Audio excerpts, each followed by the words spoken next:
Hello and welcome to Enchantment of Eternity's review for Resolutions, which is episode 25 of season 2 of Star Trek Voyager. This video is a part of a series of videos where I review every single episode of Star Trek, one episode at a time. In this video I cover the second season Voyager episode Resolutions. So Resolutions is the episode in which, I don't know why I said it like that, it was the episode in which Janeway and Chakotay are bitten by insects and contract a uncurable disease, and they cannot leave the planet, otherwise they will die. And so the doctor had spent over a month trying to find a cure and has exhausted all possibilities before determining that he definitely cannot cure the virus. So Janeway tells Voyager to go on without them, and their teary farewell is given as Tuvok takes command of Voyager, and Janeway and Chakotay are left behind on the planet. The Doctor did offer one possibility, and that was to go to the Vidiians, since their medical knowledge is more advanced than theirs. However, Janeway specifically orders Tuvok not to do that because it is too dangerous. On the planet, Janeway and Chakotay start to slowly but surely form a bond, and that bond, I dare say, eventually gets a little bit romantic because they're no longer captain and first officer. On the ship, Harry Kim is insistent that they contact the Vidiians because they run into a Vidiian patrol, but Tuvok absolutely refuses and is following Janeway's order, and Harry Kim starts being insubordinate and tries to rile up the crew, and Tuvok threatens to have him relieved of duty permanently, and then he has a little pep talk with Kes. Then he changes his mind and decides to go to the Vidiians, and they have a battle because the Vidiians deceive them. However, the Doctor's former lover happens to be on one of the ships, and she helps the Doctor get the cure, and Voyager manages to get out of the situation. So they return back to the planet to get Janeway and Chakotay, and then at this stage they have mixed feelings about returning to the ship because that means they now have to abandon any romantic feelings that they had for each other. So getting my personal experience with this episode,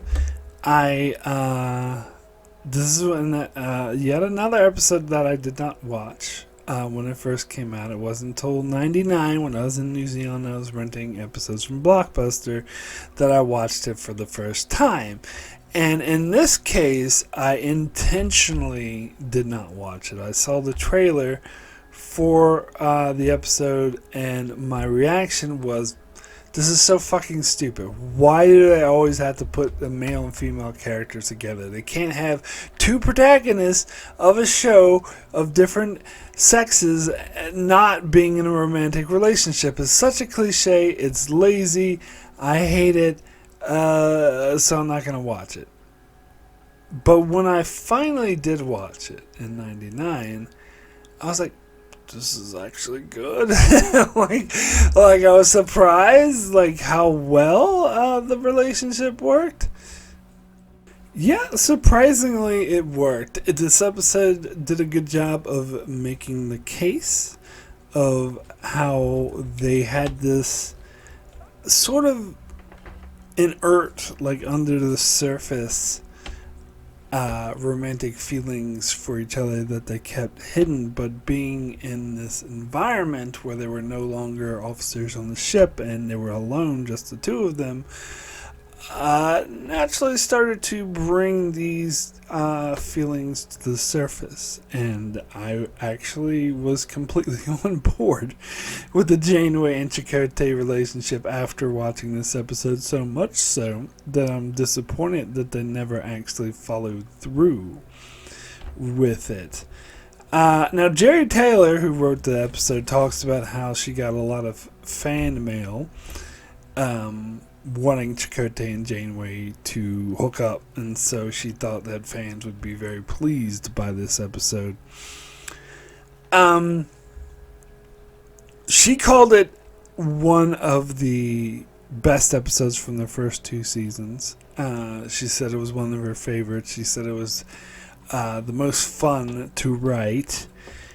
And yeah, most people thought it turned out very well. Robert Beltran was apparently at first critical of this episode, saying that he didn't believe Chakotay would act this way, but then later spoke fondly of the episode, saying that it did explore Chakotay's character more. It's probably in later seasons when they started like burying his character and not portraying him very much as a dimensional character, so he probably looks back on this episode fondly. That's just my guess. Kate McGrew also really liked this episode. She said that she loved that it explored Janeway's more emotional side and sentimental side, and she was disappointed that it wasn't followed through. So she said that fans did like this episode because of the Janeway-Chakotay relationship, but they were disappointed that it wasn't continued, and Kate McGrew stated that she was also disappointed that it didn't continue. Which is interesting, because I heard from another source, I seem to recall hearing from another source, I don't remember very well, that Kate McGrew was opposed to a romantic relationship with Janeway and Chakotay, stating that Janeway should be, an independent captain, and she doesn't need to have a romantic relationship with the man to, it would, especially her own first officer, would seem inappropriate. But I guess she, like me, changed her mind after this episode. I remember seeing a lot of YouTube fan videos of like musical romantic montages with Janeway and Chakotay that relied mostly with clips of this episode, mostly but not entirely. I think it was Robert Beltran who said that, or maybe it was Kate McGrew. One of them said that they felt I think it was Beltran, that the Janeway-Chakotay relationship was fleshed out in this episode. Oh, that they became good friends. Like, this cemented their friendship, although Robert Beltran denied that there was any romance. He said he called it Star Trek romance in a belittling kind of way, saying all they do is hold hands, and that's not really a romance. But I think a lot is implied off screen. But to the friendship aspect of it, this is something that they did keep. And I do think after this episode, you do see them being better friends. You will constantly see Chakotay having dinner in Janeway's quarters and sort of fraternizing with her more when they're off duty. But they still always keep it platonic. But I feel like it was that experience of being together on this planet that made them closer. So I do think they did kind of slip that continuity in there, that it does inform their friendship going forward. Now. As far as the romance goes, so this is what's interesting about this episode, is that it is, I think Memory Alpha said this is the episode that spans the longest amount of time without using flashbacks or time travel or alternate dimensions or, any of that garbage. That it apparently, because I was wondering while I was watching how long it spans, but according to Memory Alpha, it spans 4 months. I was actually hoping that they'd, I think they could throw in a line in like the final scene or towards the end when Janeway and Chakotay are on the planet right before they're contacted by Tuvok. They could have thrown in a line being like, oh, we've been here for 4 months. Like, they actually had lines earlier in the episode that helped you keep track that signify the passage of time, saying, oh, it's been 4 weeks or whatever. But they weren't making it clear how much time was passing. And basically, so it depends on how you look at it chronologically, because the episode itself was cutting between Janeway and Chakotay scenes, which happened overnight, and at the same time cutting between scenes with Voyager being attacked by the Vidiians, which happens in the span of probably 20 minutes. And so you gotta think that the time frame in between scenes is not accurate, so it's hard to say when one thing happens relative to the other. But after they get the cure, they have to travel back to the planet. Now, according to Memory Alpha, I believe they said that it took 6 weeks. Yeah, 6 weeks. So a month and a half of Voyager going towards home, and then another 6 weeks once they got the cure to hang out and rock out to Robert Smith. No, sorry. Once they got the cure to go back to the planet. And so that means a lot of time had passed, like almost just as much time that the whole episode spans passed between the scenes of them getting a cure and them arriving on the planet, which in the episode happens like just 1 or 2 scenes later. But there's actually apparently a month and a half, 6-week period in between those scenes that happen off screen. And so if the scene where we see Janeway and Chakotay confront their feelings for each other and hold hands, if that is relative to the same time that Voyager was getting attacked by the Vidiians, that means an entire 6 weeks had passed off screen between the holding hands scene and the scene where Janeway and Chakotay are contacted by Voyager. Now, in that scene, Janeway and Chakotay do seem very close to each other. Chakotay's talking about building a boat, and they're being very close and sort of intimate and familiar. Now, one could argue that this is friendship, but I think it is also equally valid to interpret it as a romantic couple. So, Jerry Taylor had said that in the original draft, they made the romance between Janeway and Chakotay, or earlier draft, I should say, but they made the romance between Janeway and Chakotay more explicit. So I think that means probably a kissing scene, probably making it clear that they've, coupled in this time.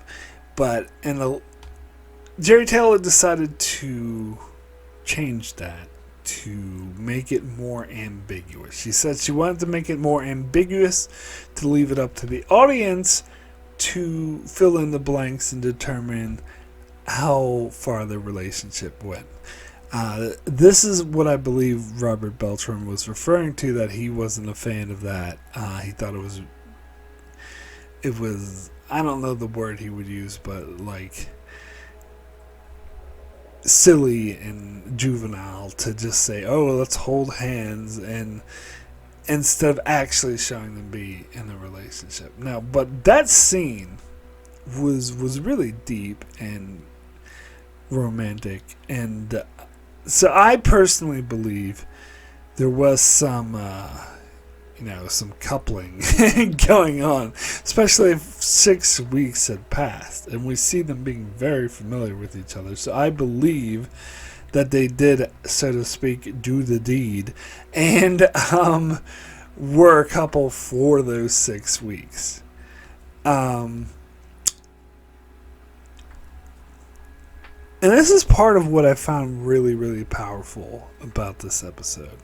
Like, first of all, the scene where Chakotay tells his, ancient story of his people, which is just a retelling of his own personal experience with meeting Janeway and becoming her first officer, and how that he found peace through doing that, and it gave his life meaning, that he was a violent man before that. And then Janeway laughing in response and saying, "Is there really, ancient legend from your people?" And Chakotay was like, "No, but that made it easier to say." Like, to me, that's one of the most powerful, like, romance scenes of the entire show. Like, that to me, that was just such a good scene. And then to see them hold hands, and also the way they're looking at each other, I would argue is more than simply just holding hands. Like, I would imagine that they did it that night, but that's just again, they wanted to be ambiguous, so you would figure it out. But I think you could feel like the romantic chemistry between these two characters. And this is what I'm talking about, that whenever there is palpable romantic chemistry between characters on Voyager, they promptly ignore it in future episodes and instead smash two people together who had no chemistry. That's the trademark of Voyager. Where Deep Space Nine is the other way around. When they see two characters who have lots of chemistry, like Odo and Kira, or Worf and Dax, they put them together. But in Voyager, they will have them be sort of together for one episode, but then later, Rick Berman will decree that they're not allowed to be together and instead shove them with someone else. In Chakotay's case, it was that bullshit was 7 of 9 at the end of the show, where they had no chemistry whatsoever. The opposite of chemistry. And a lot of fans were shipping Chakotay and Janeway. Like, they wanted them together, but instead of doing that, they shoved him with someone who they had no chemistry with. And I believe when fans, often, not all the time, but sometimes, when they ship characters, and a lot of them do significantly, it's because they're reacting to the chemistry that already exists on screen, which is what a good writer should do, which is what the writers of Deep Space Nine did. Instead of saying, "Oh, I don't feel like putting these characters together because it doesn't fit our corporate sensibilities," instead, let's just shove these other two characters that have no chemistry together and artificially create chemistry where there is none, like Tom and B'Elanna. Instead of doing B'Elanna and Harry Kim, which is where the natural chemistry existed. Complained about that enough. But that being said, I do kind of get them in this particular case with Janeway and Chakotay. I get why they were hesitant, because it was my initial reaction to this episode of why I refused to watch it, of why the fuck do you always have to put two leads just because they happen to be different sexes, why you have to put two leads together in a romantic relationship. Like, that's what the X-Files ended up doing. Ended up having Mulder and Scully being a romance together. You don't need, it's just, especially sitcoms will do this. It's just the natural ratings booster kind of thing, and it does seem cheap and gimmicky, which is why I was against it. However, the way it was portrayed in this episode felt so realistic and natural. And I do think a lot of that had to do with Jeri Taylor's writing, and I did think that she did an amazing job with it, and I do feel like she easily was the best person to write for Janeway. And I've heard some other people disagree, and they say they didn't like how she wrote for Janeway, that they made her too much of a Mary Sue, which I don't agree with. I think she just made her more dynamic. I think once Jeri Taylor left the show, in season 5, that's when Janeway, the writing for Janeway, kind of started sucking and being all over the place. Although Counterpoint was a really good Janeway episode, and so was Workforce. So there were a couple ones here and there, but those were both good romance episodes for Janeway. So yeah, she has, but don't even get me started on the whole Equinox thing, like, or the night thing. Like, God, they don't understand the character at all. But anywho, yeah, and I don't always agree with Jerry Taylor. I'm gonna get into that about season 3 quite a bit, because I thought season 3 was a disaster, and it was mostly due to her sort of pushing the show to be more episodic. But to be fair, it was at the behest of the studio and Rick Berman, but still she went along with it and helped push Michael Piller out. So don't think she's perfect, but I do like her as a writer overall. I said that she was one of my favorite writers, and I stand by that. She wrote The Drumhead, and I do think that this is a powerful episode. So,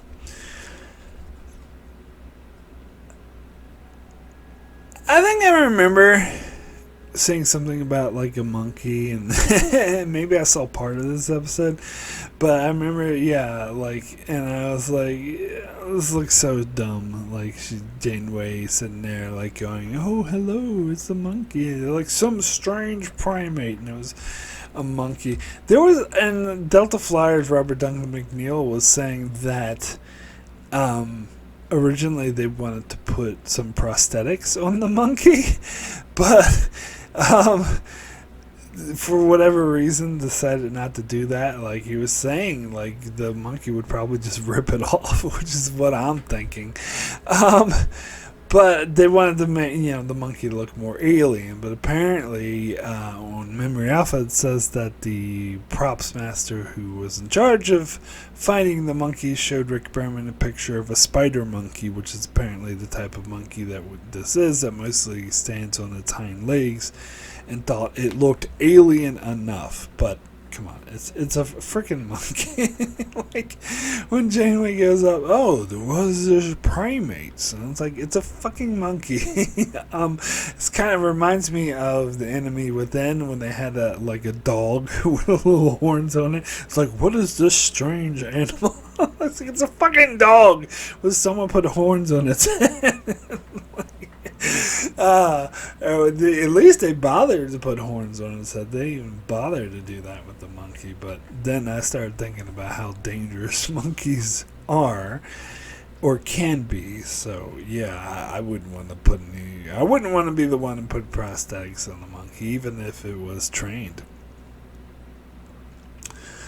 But anywho, yeah, I mean, I just, not just the ending scene with Chakotay and Janeway, but throughout most of the episode, I found their romance to be very convincing. I felt the chemistry between them was good. It was really well paced.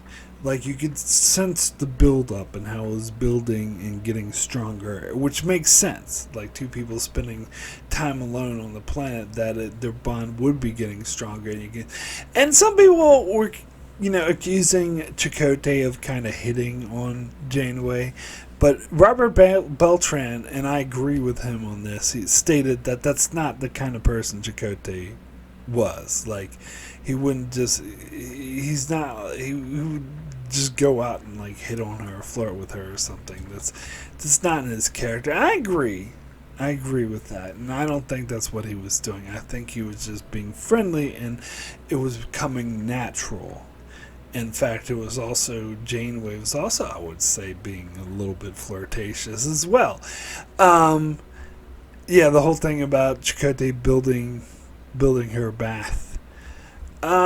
So, and I talked about scenes I felt were really powerful. The scene at the end where Janeway and Chakotay go back to the ship, and you see them go back to super professional. And I do love how the episode emphasized this, where Janeway is like, "Oh, I want you to, Commander, I want you to review these systems. I'll take these systems, and you review these systems." And Chakotay is like, "Yes, Captain, will do. I will have you a full report on your desk by tomorrow morning."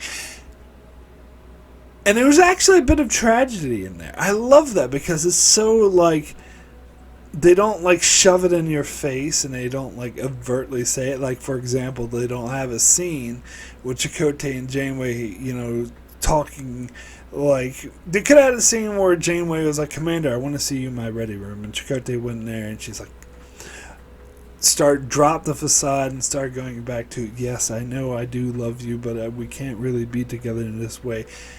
They didn't have that scene, and that makes it so much better. That makes it so much better that they did not explicitly like state, we're having to hide our feelings and we're going to have to go back to being professional. It is stated in subtext for those with a brain who can figure this out, and I love that, and it makes it more tragic, like seeing them, like, and they play kind of like happy music, but there's a sense of underlining tragedy to that they had this love that they now have to drop, and the tragedy of being cured. Like, that's what they wanted. That's what Janeway was fighting for and struggling to accomplish. And she had given up on it. She had given up on that when her equipment was destroyed in the storm. And then to suddenly have it, "No, Tuvok found the cure for you," was like whoosh, a whiplash. And they only had like $36 to deal with it. And I think that was just a very, very powerful ending. And I love it because it was so understated. It was so in subtext. It wasn't like explicit. That just made it more powerful. However, on the subject of Janeway and Chakotay leaving the planet, I hope they beamed all that shit up. Like, Janeway said to the monkey, she was like, "Oh, feel free to leave the house." Like, what, you're leaving that whole structure behind? What about all that other, like, they packed up all this shit and they had it in crates, and they just beamed up Janeway and Chakotay. I was like, what about your shit? Like, don't you know the saying, "Leave no trace"? Like, this is for, like, fucking hiking trails. If you're on an alien planet, like, it would go against the prime directive to just leave all your shit behind, especially if you had, like, replicators and fucking technology. You're hiding it. You're, like, fighting a war with the Kazon because they want replicators and shit, and you're just gonna leave it lying around the planet. Like, even if you assume that they beamed up all their shit, like, leaving that shelter behind is unacceptable. Leave no trace. God damn it, fucking Janeway. Don't be a litter bug. Just shit. But anyway, I mean, I hope it's implied that they did it off screen, but still, I would have preferred that they actually showed it on screen. But that is just me. Alright, so getting into the B plot. It was interesting seeing Tuvok as captain. They never mentioned who his first officer was. I suppose it would be Tom Paris, although that would be a weird pick. And the other thing is, Tuvok was acting like, yeah, Janeway and Chakotay are gone. And like when someone said, "If we leave them behind," Tuvok was like, "Not if, when." And he was making it very clear that they would not be going back for them. So why didn't Tuvok change into a red shirt? Why didn't he put on 4 pips? If it seemed out of character because I think that would have actually worked better for his character because in his mind, like, Janeway and Chakotay are never coming back, and it's not even a possibility. So I think it would have emphasized that more by having, and fucking didn't want to repel when she contacted him, called him Lieutenant. I mean, maybe she didn't know, but still, like, and other people on the bridge were calling him Captain Tuvok. So why didn't he? He should have put on the fucking uniform and the pips and promoted someone to first officer. I guess Tom Paris would be the only one who makes any sense. Promote him to first officer, give him the pips. Like, yeah, I mean, it's minor nitpicks. I think I heard someone saying, like, it didn't really make sense to have Harry Kim be the one who was defying orders and started, like, shouting, "How can you people let him do this? Don't you care?" and whatever. That's kind of out of character for him. That would actually be more like a Tom Paris thing. That would be more likely for him to, since he's the one who usually butt heads with authority figures. Yeah, I don't know. I think I agree with that. Like, I think they're trying to be like Harry Kim is kind of young and inexperienced and letting his emotions get the better of him. But I still feel like that's out of character for him, and that's actually would have made more sense for Paris to be the one. Especially like Paris, like when Harry Kim was like, "Don't you guys are gonna do something?" and Tuvok threatens to have him thrown in the brig, and Tom Paris is like, "Harry, come on." That reminds me of like earlier in this season when Tom Paris was like acting like an ass. Now, granted, it was all part of an act to find the Maquis spy, or the Sir Cadet Kazon spy, I should say. But still, there was a scene where Paris was being an ass, and Harry was like shaking his head, was like, "No, don't do this." So, to me, it would have made hell of a lot more sense for it to be Paris being the one who's losing his shit and Kim the one who's being the voice of reason. But, anyway, I like the scene where B'Elanna was, like, treating that random ensign like shit. It's just because she was in a bad mood. I don't care if you're in a bad mood, everyone's blah, blah, blah. But, yeah.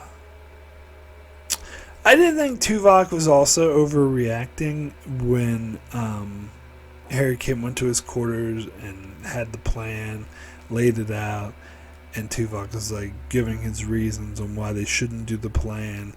And Harry Kim was like, "But sir, and you're just speaking passionately but trying to defend it." And then Tuvok flips, not flips out, but he's like, Vulcan demeanor is like, "Mr. Kim, you will listen to me and you will not question my orders again.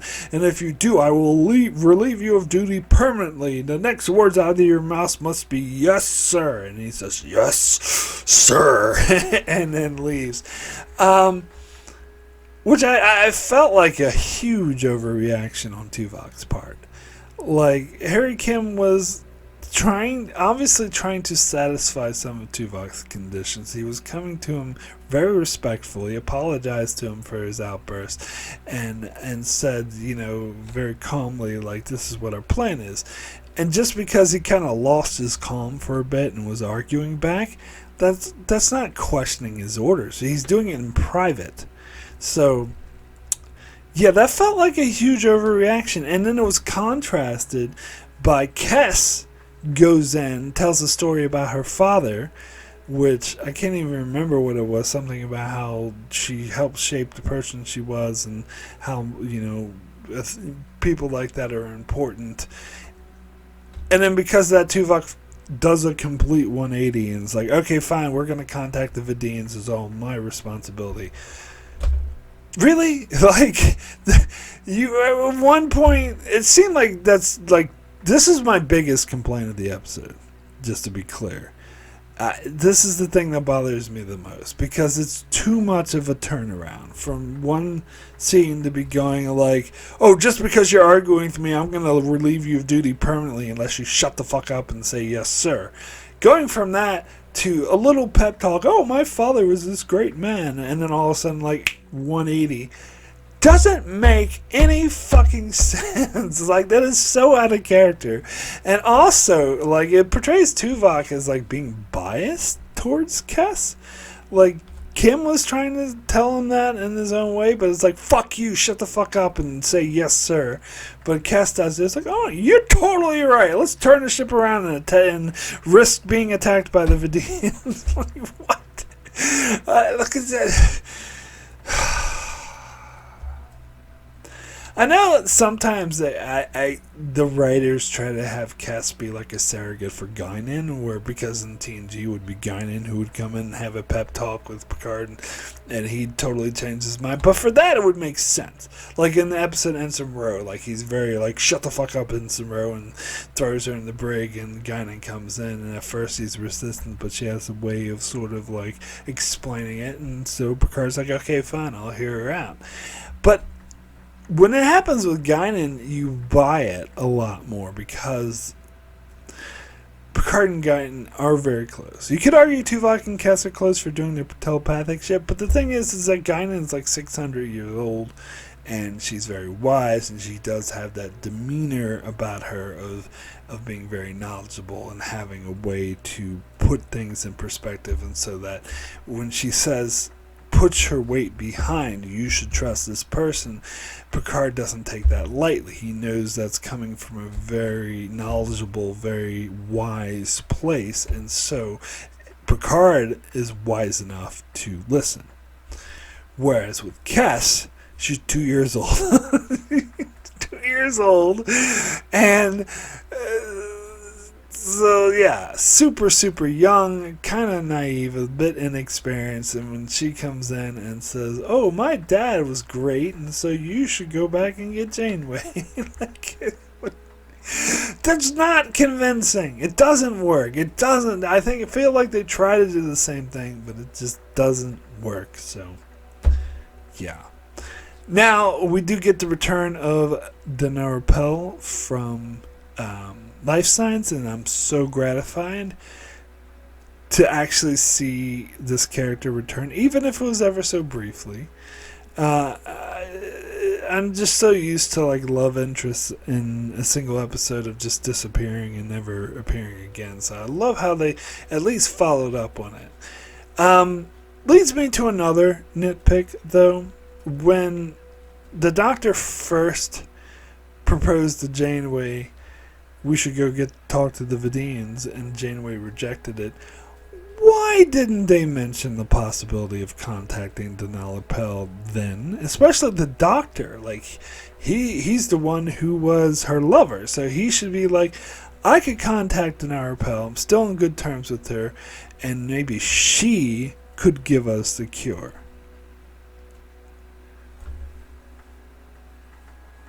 Why didn't they fucking mention that? Like, this is another nitpick I have. That later Harry Kim brings it up, like, probably a couple months later, and is like, oh, yes, there's the Doctor's friend, Danara Pell. Why didn't you mention this in the first place? Like, I know why. You know why. So the episode can happen. Because in that case, Janeway would be like, well, it's worth a shot. Let's contact her. But then we wouldn't have this episode if that happened.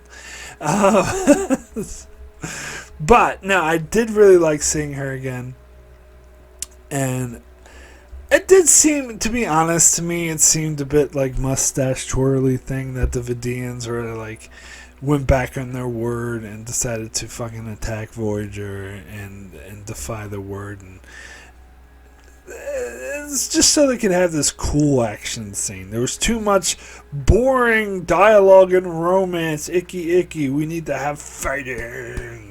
So that's the whole reason that's in there. And like, I get it, the Vidiians are kind of devious and can't be trusted and dangerous, which is why they didn't get to them in the first place. But like Danara Pell, you figured like she had some sway and she knew some people. Maybe she could get there without having to rely on these asshole Vidiians. And also, it doesn't really make sense from their perspective because Tuvok has agreed to an exchange. Some of B'Elanna's DNA for the cure.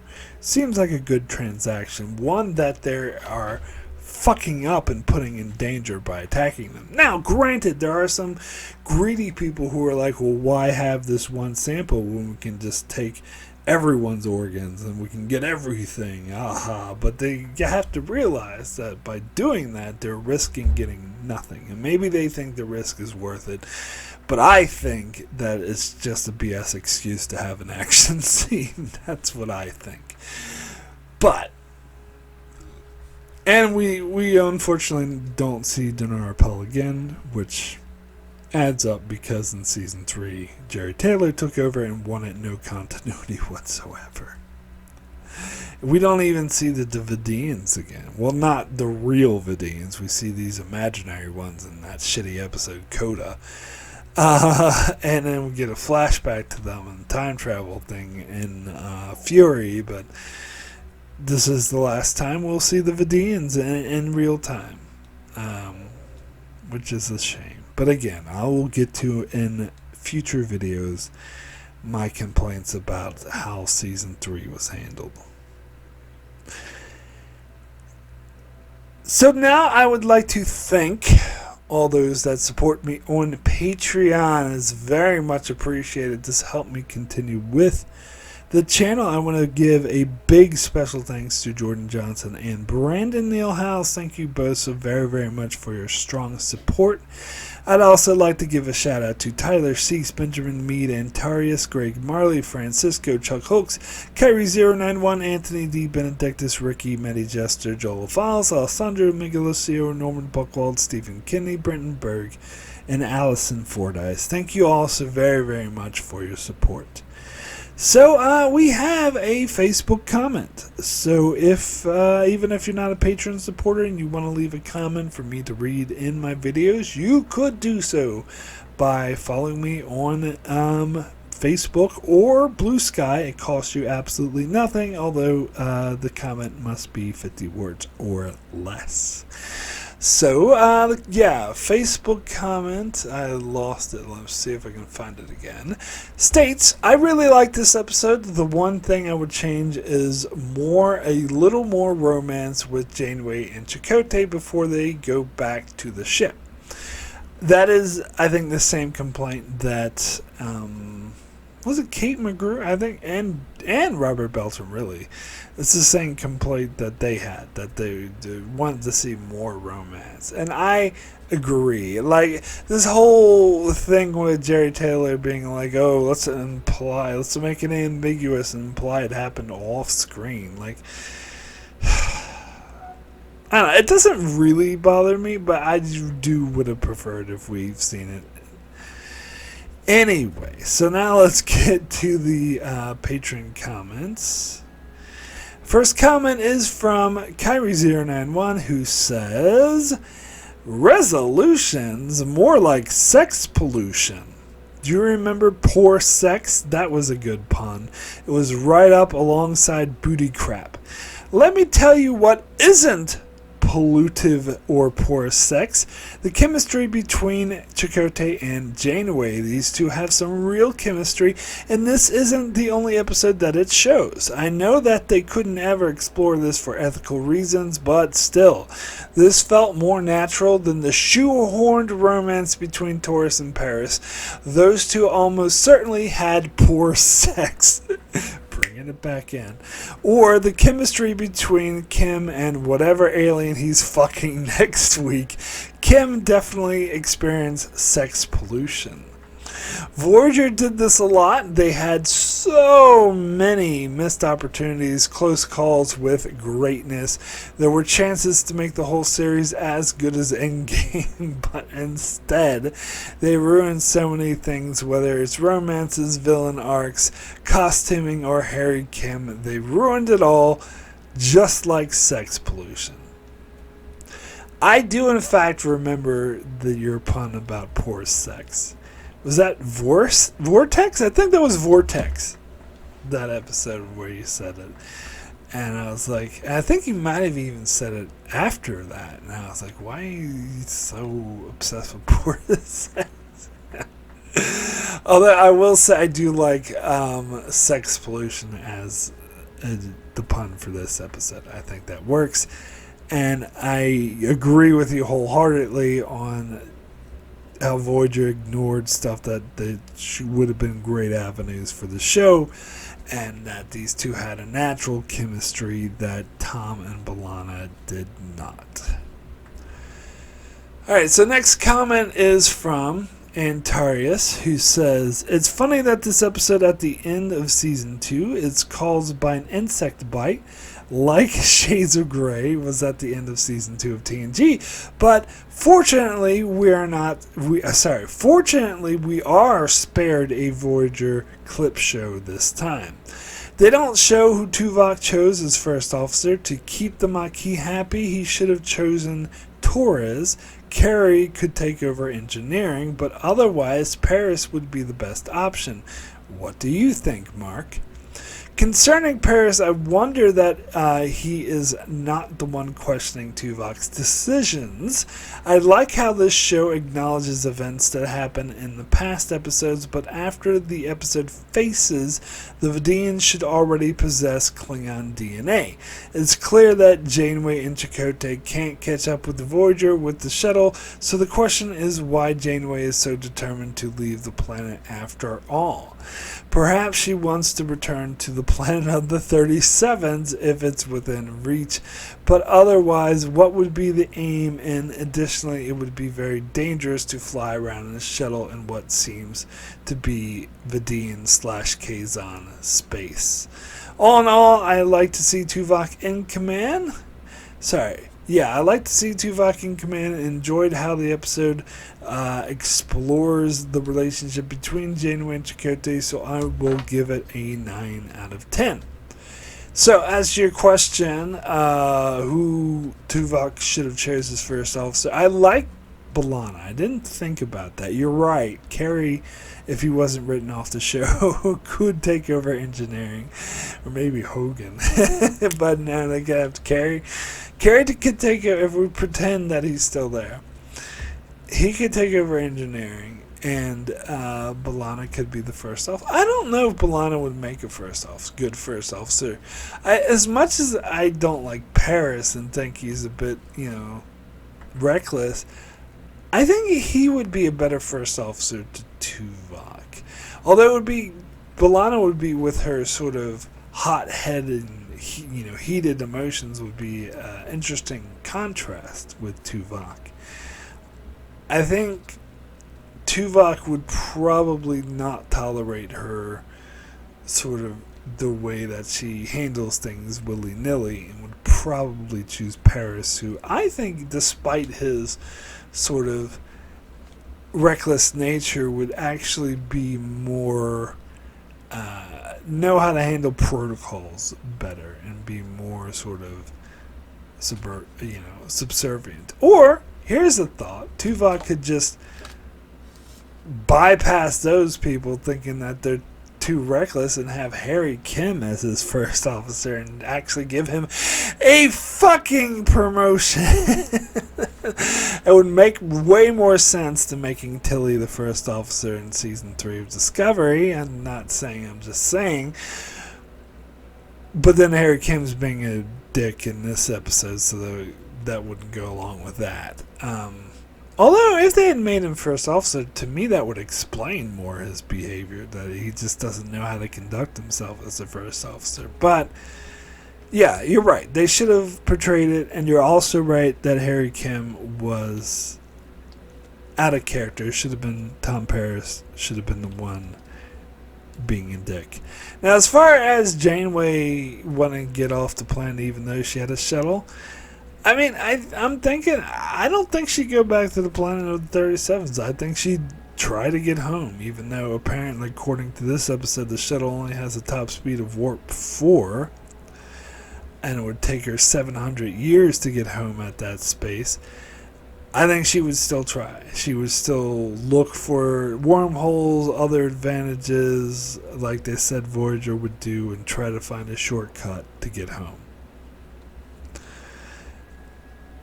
So, I don't know. It made sense to me. But you do make a good point about how they're in dangerous space. That's true, too. Anyway, next comment is from Benjamin Mead, who says, I like this episode. McGrew does some really good acting here, especially the scene when Chakotay is telling his story. Her reactions and tears are top-notch acting. I also like the ending where the emphasis is on all that's left unsaid about their rescue. I do wonder how Chakotay and Janeway were the only ones to get the insect bite, though. Yeah, that's actually a good point I didn't think about. Like, what were the captain and first officer doing on the planet together, and how come they're the only ones that get the bitten? You know the answer, though. You know the answer. So the episode can happen. Yeah, I agree. Kate McGrew's acting was really, really good. And I think that's partly because it was such good writing, and I think that she really liked the episode and gave more of an effort. Next comment is from Ricky, who says, to me this is an amazing episode and probably the second best episode of the show between Chakotay and Janeway, with number one of course being Scorpion. But my God, I love the chemistry between Janeway and Chakotay, and I found the scenes to be quite a treat to watch, and I absolutely love the interactions between them, and the storytelling scene where Chakotay tells Janeway the story about the male and female warrior was so powerful, and amazing acting between the two leads. And this is one of the few episodes of the entire franchise where the B story is relevant, and it complements the A story, unlike the anomaly BS, and thus overall enhances the episode. I really love the Harry Kim aspect, doing everything he can to find a cure and to help Janeway and Chakotay to the point that he defies orders and Tuvok relieves him. And we see a cameo of the Doctor's girlfriend from Life Signs. Yes, the episode may be simplistic, but damn, I love this episode, and I love Season 2 of Voyager. We never see this in later seasons, so my rating is a very strong 9 out of 10. Yeah, Ricky, we totally agree on our love for Season 2 of Voyager. It's belittled too much. Like, too many people think it's a terrible season, and they're absolutely wrong. It is a really good season. Had a really shitty start, but it improved, it got way better, and yes, it did have fucking Threshold and Tuvok in it, but still a great season. I think we got better episodes this season than we did in fucking anything after season 4, but anyway. Anyway, totally agree with you about Chakotay and Janeway. The acting, the chemistry, everything absolutely worked. So, next comment is from Brandon Neil Howells, who says, I saw a review of this episode on IMDb titled Catherine Janeway Medicine Woman, which made me laugh. Apart from that, there's nothing funny, with the possible exception of Tuvok's pajamas. Insert Prince joke here if you wish. The Doctor cannot find a cure for the disease, but Tuvok believes that Janeway can. Chakotay and Janeway have a heap of stuff beamed down to New Earth, including a shuttlecraft apparently. Janeway gives a farewell speech before handing command over to Tuvok, but I would have known that Chakotay had to say, assuming Janeway allowed him last words. For the rest of the episode, the Voyager crew, with the exception of Tuvok, are in a state of barely suppressed rage and mourning for their beloved captain. Hell, there's even a hint of Maquis versus Starfleet tension. I enjoyed Harry losing his temper twice, but think it should have been Tom instead. Of course, the Vidiians cannot be trusted except for the Doctor's ex-girlfriend from 6 episodes back. Meanwhile, New Earth, Janeway and Chakotay are enjoying their little house on the prairie existence, except for Janeway being perved on in the bath by a trained howler monkey and getting hit by an undetectable plasma storm. I never really got the feeling that months had passed on the planet, no matter how much future Chakotay carved. This is the really icky, almost love story between Chakotay and Janeway, and too many Native American pieces of wisdom. Honestly, I was glad when the whole thing was over. Talk about a misnamed episode, Resolutions, My White Earth. 2 pairs of Vulcan purple pajamas out of 10. 2, wow. Not only are you in disagreement with myself, but you appear to be in disagreement with all the other patron commenters. But, nothing wrong with that. I love having dissenting opinions on episodes myself. I don't know how much this is loved by the fan base in general, though.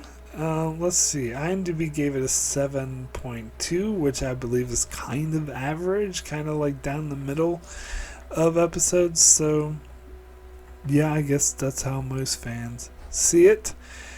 Yeah, and I think that's, hold on, I lost the comment.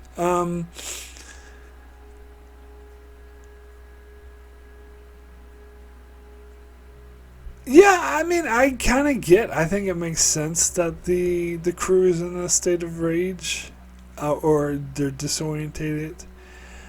I don't know, I kind of do wish we get a little bit more of Tuvok as captain and got to see his style a bit more, and I think it kind of sucks for him that he has to go back to being just a tactical officer. But I think, of course, he would have much rather have Janeway and Chakotay back than remain being captain. He's not an ambitious nor greedy man.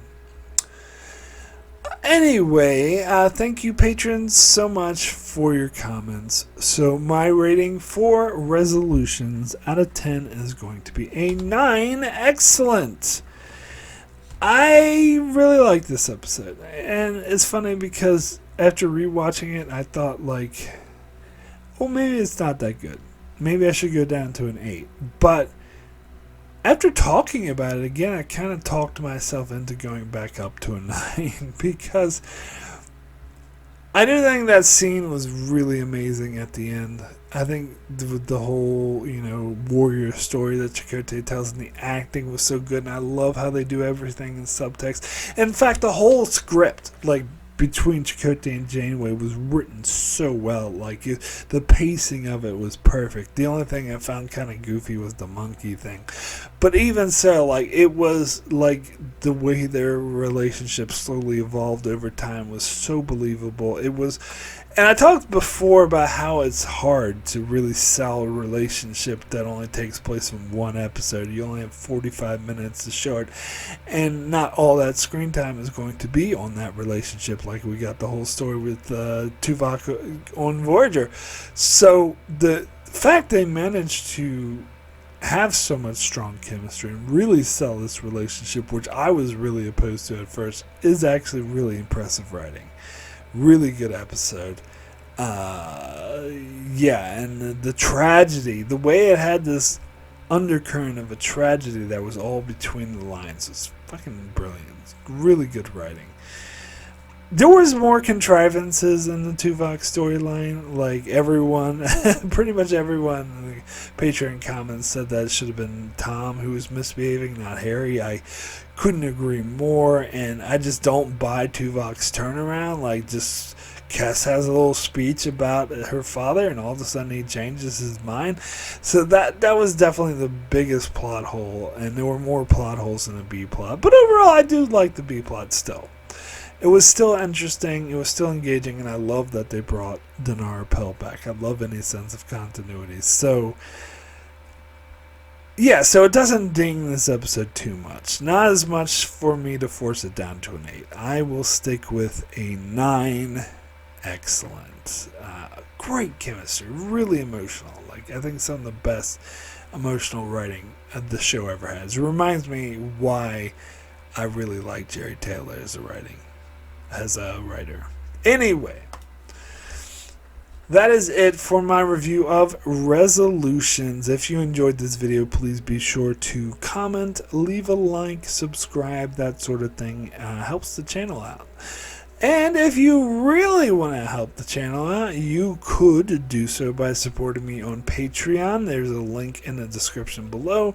Different rewards for different tiers, such as a series of patron-only videos that I do where I revisit my reviews for patron supporters, and have pre-releases. You can leave longer comments in my videos that I will read. Yeah, other goodies as well. So let's see what's coming up next on the old channel here. Monday, I'll be over on Patreon doing a patron exclusive video revisiting my review for the amazing, awesome episode The Quickening, which was in my top 10 best episodes of the entire franchise, and I stand by that. Great episode. Can't wait to revisit it.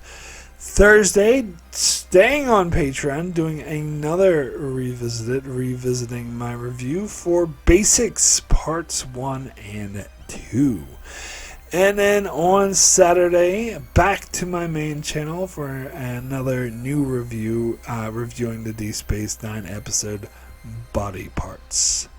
So that's what's coming up on my channel. Be sure to check it out as I continue to cover Star Trek Voyager and Star Trek Deep Space Nine, and many other videos on Star Trek and other shows as well. So be sure to subscribe so you can keep up with all of that. And thanks a lot for watching.